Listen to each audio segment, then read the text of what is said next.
La España del siglo XVII es una España que irremediablemente va a ser súbdita de un rey sin cualidades, pero con un válido, Gaspar de Guzmán, que en un principio concitó grandes esperanzas.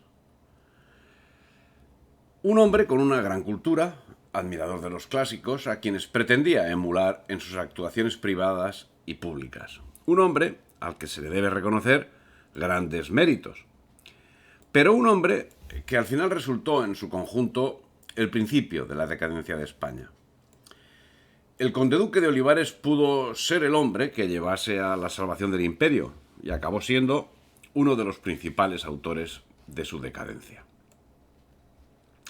En 1604 moría el hermano mayor de Gaspar de Guzmán, un hecho que sería más que relevante, ya que de segundón destinado a la Iglesia pasó a desenvolverse en los entresijos cortesanos, que acabaría desarrollando a partir de 1607 a la muerte de su padre, cuando pasó a convertirse en el tercer conde de Olivares, pasando a residir en Sevilla hasta el año 1615, donde se convirtió en un mecenas de la cultura, alcanzando el sobrenombre de Manlio, en memoria de Manlio Capitolino. En 1610 moría Enrique IV de Francia y en 1615 quien sería Felipe IV casaba con Isabel de Borbón en unas alianzas secretas pactadas el 30 de abril de 4 años antes. Gaspar de Guzmán y Pimentel Rivera, que se encontraba rondando en palacio desde hacía años, se trasladó a Madrid cuando fue nombrado gentilhombre del príncipe Felipe, sin abandonar por ello su profunda dedicación a la cultura clásica, especialmente a la historia, obteniendo por ello críticas de sus contemporáneos que le reprochaban fijarse demasiado en los acontecimientos y personajes históricos, muy concretamente en Tácito, a quien consideraba maestro de la ciencia política. En 1612, don Gaspar contaba 25 años y una gran visión que le hizo rechazar el nombramiento como embajador en Roma, su ciudad natal, que le fue ofrecido por el duque de Lerma, temeroso de la proyección del joven conde, que con mirada de cóndor, dice, vio claramente su presa, el príncipe, débil, degenerado, que sería en sus manos robustas como un trozo de barro blando y maleable. Cualquier ambicioso vulgar de los que pululaban en el hervidero de la corte se hubiera contentado con la embajada y lo que viniera detrás, con servir al rey todopoderoso y extraer de su liberalidad el máximo botín.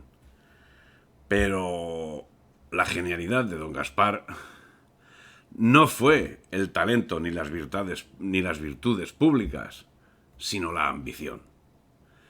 Se alió con el duque de Uceda, hijo del duque de Lerma, utilizando la rivalidad que había entre los dos válidos, padre e hijo. Y como la embajada no era incompatible con el oficio de gentilhombre, se avino a aceptar la embajada siempre que jurase el segundo. Y juró y se quedó en Madrid, en el palacio, al lado del débil príncipe, que no abandonaría ya hasta 28 años después. El 22 de abril de 1619 fue nombrado ayo y tutor del príncipe de Asturias, el futuro rey Felipe IV. Entre las personas de confianza personal y de íntimo contorno, eligió a Felipe III, entre otros, todos con relaciones familiares a Gaspar de Guzmán. Sería el puesto para el que estaba creado.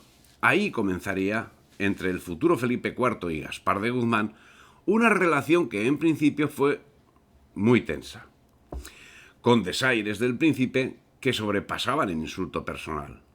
Pero el aguante del conde de Olivares para con el príncipe no conocía límites. Pero acabaría teniendo un gran ascendiente sobre el príncipe, a quien, según Gregorio Marañón, lo corrompió cínicamente, impulsándole a todos los placeres y frivolidades para que, debilitado y distraído, no se acordase que era príncipe y de que sería rey.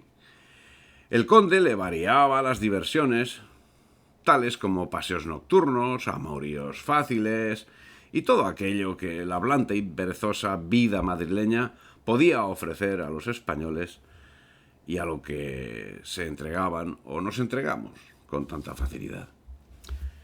A eso se refiere la carta que en 1621, en fin, al principio de la privanza de Olivares, se atribuye al arzobispo de Granada, en la que reprocha al conde de acompañar al rey en sus aventuras callejeras nocturnas y de complacerle con cosas ilícitas.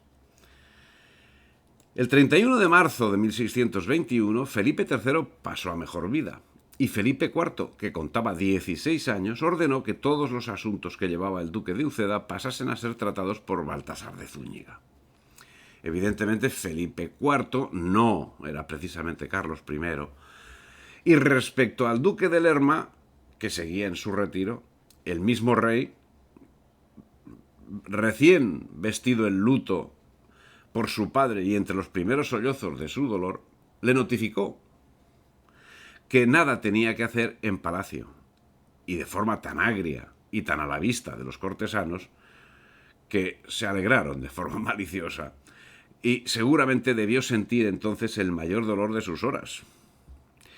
Mucho mayor que cuando, desterrado y preso, aguardaba que le llegase la muerte.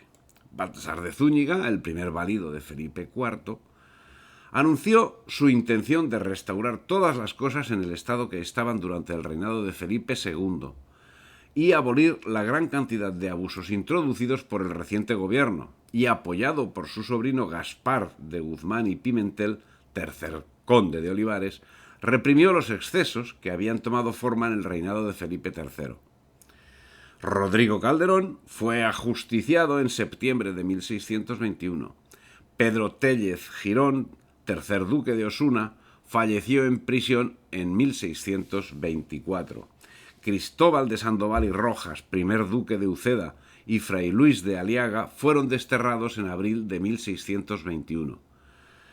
Y al duque de Lerma, Francisco Gómez de Sandoval y Rojas, le fueron confiscadas sus propiedades. Estos acontecimientos fueron consecuencia de la represión ejercida sobre el último gabinete de Felipe III, que alcanzó a un importante número de personas que se encontraban ligadas al duque de Lerma, quien por su parte continuaba haciendo ostentación y ofreciendo suntuosos banquetes.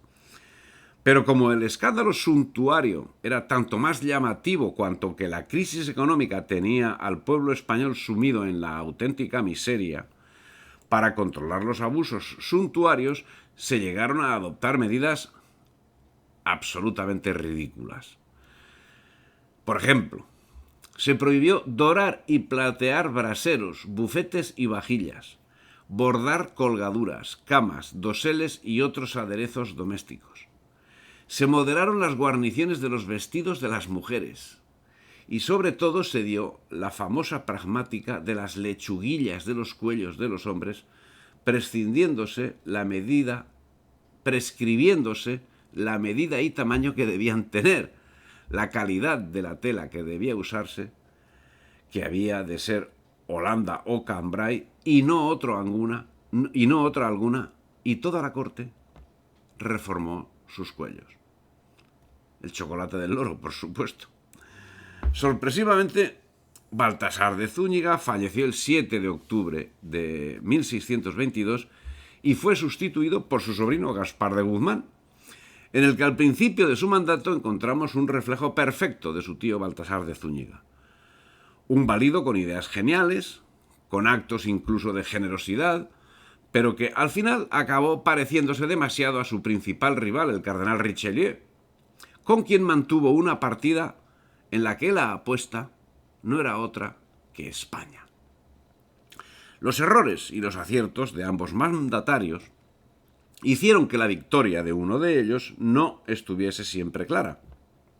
Pero la moneda, para desgracia de España y de la humanidad, dio la victoria al maquiavélico francés y no al maquiavélico español. Tal vez si la suerte hubiese favorecido los designios del conde duque, su fama no sería tan triste. Pero para su desgracia y sobre todo para la desgracia de España, El beneficiario de los hados no fue él, sino Richelieu. Si te ha gustado el vídeo, dale me gusta, difunde y suscríbete al canal.